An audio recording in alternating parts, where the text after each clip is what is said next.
The break. The office had emptied, leaving only the faint hum of the city outside the glass walls. Mrs. Smith lingered at her desk, reviewing notes she could no longer read, her pen tapping nervously against the paper. A knock at the door startled her.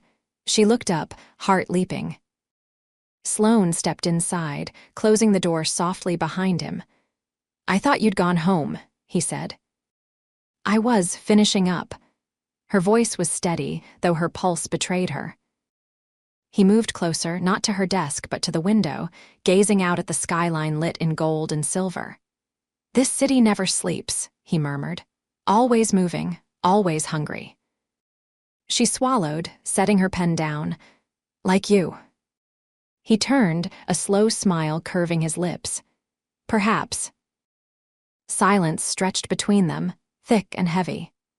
She should have dismissed him, told him she had work, told him to leave. Instead, she rose from her chair, the movement deliberate, her heels clicking softly against the floor as she crossed the space between them.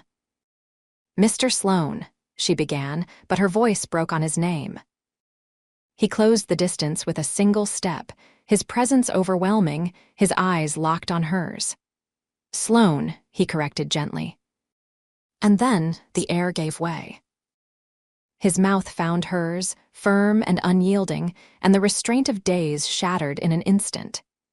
She gasped against him, her hands clutching at his lapels, pulling him closer.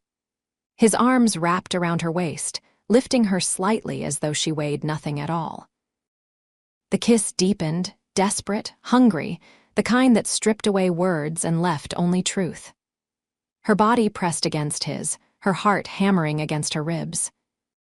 For a moment, reason flickered, her mind whispering of Charles, of duty, of the danger in what she was doing. But the whisper drowned beneath the roar of need, the ache that had built for too long. When they broke apart, both were breathless. He rested his forehead against hers, his voice low, roughened. "Tell me to stop." She closed her eyes, trembling. "I can't." That was all he needed. His hands slid lower, tracing the curve of her hips, pulling her flush against him. Her nails dug into his shoulders as his lips found her neck, her jaw, her mouth again. The world outside the glass disappeared. There was only him, only her, only the inevitable fire they had both tried to deny. And in that stolen moment, Mrs. Smith knew two truths at once.